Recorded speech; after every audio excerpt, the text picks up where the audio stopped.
Hello दोस्तों, आज हम एक बहुत ही महत्वपूर्ण और बहुत ज़रूरी विषय पर बात करने के लिए आए हैं। अक्सर ये एक मुद्दा बहुत बड़ा छिड़ा रहता है कि शाकाहारी भोजन करें या मांसाहारी भोजन करें। क्यों बहुत सारे टेक्स्ट हिंदू टेक्स्ट है जैसे उसमें बहुत सारी जगह पर ये लिखा हुआ है कि हमें शुद्ध शाकाहारी या सात्विक भोजन करना चाहिए। तो इसके पीछे के हम सारे कारण जानेंगे, इसके पीछे के वैज्ञानिक कारण भी जानेंगे। तो आज की हमारी जो वीडियो होने वाली है बहुत इन्फॉर्मेटिव होने वाली है, इसलिए अपने बाकी के दोस्तों के साथ भी इसको शेयर करिएगा, बाकी फैमिली मेंबर्स के साथ भी शेयर करिएगा। आज अपन जानते हैं कि हमें वास्तव में क्या करना चाहिए और पौराणिक जितनी भी इम्पोर्टेंट हमारी किताबें हैं, उनमें ऐसा क्यों लिखा गया है कि हमें सात्विक भोजन करना चाहिए। सबसे पहले नंबर तो अपन बात करते हैं एक-एक टॉपिक बाय टॉपिक्स जितनी भी चीज़ें यहाँ पर बीच में आएँगी उन पर सब पर अपन डीप डिस्कशन करेंगे। सबसे पहले नंबर बात करते हैं कि जनरली हम शाकाहारी उस भोजन को मानते हैं जो हमें पेड़-पौधों से उपलब्ध होता है और मांसाहारी भोजन जो है, वो है जो आप जानते ही हैं कि जब हम किसी जानवर के द्वारा खाना लेते हैं तो उसको हम बोलते हैं मांसाहारी भोजन। तो हमें अब ये समझना है कि शाकाहारी भोजन करना है कि मांसाहारी भोजन करना है। पहले ये चीज़ को समझना बहुत ज़्यादा ज़रूरी है कि जितने भी धार्मिक हिंदू धार्मिक टेक्स्ट हैं, उनमें ये सब क्यों लिखा गया है कि हमें शुद्ध शाकाहारी या सात्विक भोजन करना चाहिए। देखो क्या है कि आज हम जिनको ऋषि मुनि कहते हैं वो वास्तव में उस समय के बहुत बड़े साइंटिस्ट हुआ करते थे। उन्होंने आम बोलचाल की भाषा में लोगों को सरल तरीके से चीजें समझाने के लिए कुछ उदाहरण ऐसे दिए जैसे छोटे बच्चे होते हैं। छोटा बच्चा अगर मान लीजिए गेट पे खड़ा है तो हम उससे कहते हैं कि बेटा बाहर नहीं जाना, बाबा आ जाएगा। उसके पीछे का मुख्य उद्देश्य क्या है कि वो बाहर ना निकले जिससे किसी भी तरीके से उसका एक्सीडेंट वगैरह ना हो। इसी तरीके से हमारे उस समय के साइंटिस्टों ने हमारे भारत की उस समय की जनता को आम भाषा में समझाने के लिए उनको सिंपल और सरल तरीके से उनकी डेली लाइफ की उदाहरणों से जोड़ दिया। अब बात ये आती है कि हमें भोजन कैसा करना चाहिए, शाकाहारी या मांसाहारी और क्यों? जब लोगों से अपन इस पर बात करते हैं तो लोग बाग ये तर्क देते हैं कि हत्या इसका कारण नहीं हो सकता।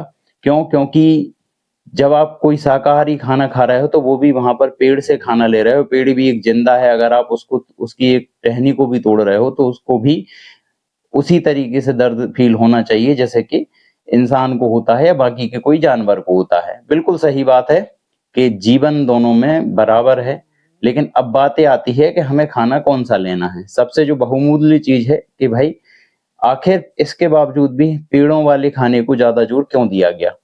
देखो समझिए इस चीज़ को गहराई से, हम और पेड़ एक दूसरे की हमारी बॉडी मैकेनिज़्म बिल्कुल अलग है। हम एनिमल्स हैं और सारे के सारे एनिमल्स का बॉडी मैकेनिज़्म सेम होता है। हमारा मेटाबॉलिज़्म सेम होता है, मतलब हमारे सेल के काम करने का, कोशिका के काम करने का सबका तरीका सेम है, लेकिन पेड़ों का हमसे बिल्कुल भिन्न है। अब आपने देखा होगा कि बहुत सारी बड़ी-बड़ी यूनिवर्सल पैंडेमिक आई, बहुत बहुत बड़ी-बड़ी बीमारियाँ आई और उन बीमारियों के पीछे के कारण जब अपन देखते हैं तो कुछ वायरस निकलते हैं या कुछ बैक्टीरिया निकलते हैं और वो बिल्कुल हम में और जानवरों में समान बीमारियाँ फैलाते हैं। जैसे Nipah virus, bird flu virus, bird flu जो हमें देखने के लिए मिलती है, ठीक है? इसके बाद में निपाह मैंने आपको बताया, इबोला, एड्स, मंकी पॉक्स, ऐसी बहुत सारी बीमारियां हैं जो हम इंसानों के लिए जानवरों से फैली। आपने देखा भी होगा कि जैसे स्वाइन फ्लू जब चला था तो उस टाइम पे देखा होगा कि बहुत सारे पोल्ट्री फार्म्स में जो वहां पर सुअर थे उनको मारा गया था। ठीक है, जब बर्ड फ्लू फैला था तो तुमने देखा होगा कि सबसे पहले नंबर बहुत सारे मुर्गों को वहां पर मुर्गा मुर्गियों को मार दिया गया था। बहुत सारे देशों में हमें ये जानकारी सुनने के लिए मिली थी। कारण क्या है? क्योंकि ये बीमारी उनमें होती है और उनका हमारा बॉडी मैकेनिज्म सेम है तो ये बहुत आसानी से हमारे अंदर भी फैल जाती है। अब बात कर लेते हैं प्लांट्स। कोई भी आज तक ऐसी प्रत्यक्ष बीमारी नहीं देखी गई है कि जो सेम बैक्टीरिया या वायरस या कोई और पैथोजन के द्वारा जो प्लांट के अंदर हो रही है और वही बीमारी हमारे अंदर हो जाए। ऐसी आज तक कोई भी सीधी तौर पर बीमारी नहीं देखी गई है और कभी आपने नहीं सुना होगा कि ये बीमारी पेड़ को हुई और हमारे लिए हो जाए। यही एक बहुत बड़ा बहुमूल्य कारण था लोगों को मांसाहार की तरफ से हटाकर शाकाहार की तरफ लाने का। सात्विक भोजन का मतलब यही था कि ऐसा भोजन जिसमें कोई ऐसा बैक्टीरिया वायरस अगर मौजूद भी है, और वो आपके अंदर चला भी जाए तो आपके शरीर को बहुत बड़े नुकसान की ओर ना धकेले। उस समय या आज की वर्तमान परिवेश में भी आप देखेंगे वायरस का कोई इलाज नहीं होता प्रॉपर, और जो वायरल इन्फेक्शन है वो इतने ज़्यादा खतरनाक होते हैं कि जैसे अभी हमने कोविड की कंडीशन देखी, 2 से 3 सालों तक पूरी दुनिया में त्राहिमाम मच गया। तो अगर एक व्यक्ति को होती है, तो उसको देखा आपने कि क्वारंटीन किया गया उस टाइम पर, उसको बंद रखा गया। कारण क्या था? क्यों? क्योंकि अगर वो बाहर खुले में घूमेगा तो वो वायरस सबके अंदर फैल जाएगा।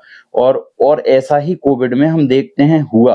हज़ारों लोगों की जान चली जाती है सिर्फ़ इस वजह से कि कुछ लोग उस वायरस को लेके आते हैं कोई भी देश के अंदर, वो इतने बड़े-बड़े देश भारत जैसे, अमेरिका जैसे, इटली, फ्रांस, चाइना जैसे बड़े-बड़े देश इसके पूरे के पूरे मतलब इसके इफ़ेक्ट से त्राहिमाम कर जाते हैं। तो उस समय इन बड़ी-बड़ी परिस्थितियों से बचाने के लिए हमारे ऋषि-मुनियों ने शाकाहारी और मांसाहारी का कॉन्सेप्ट लेके आए। उसको पाप, पुण्य और सात्विक खाने से जोड़ा। आज हमें ये समझना बहुत ज़रूरी है कि कोई चीज़ को जिस परिवेश में और जिस कारण से कहा गया है, उसके मायने उस समय के हिसाब से क्या थे और आज के हिसाब से क्या हैं। शायद आपको मेरी वीडियो इन्फॉर्मेटिव लगी हो, और अगर लगे तो ज़्यादा से ज़्यादा इसको शेयर करिएगा, लाइक करिएगा और मेरे चैनल को सब्सक्राइब करिएगा। Thank you.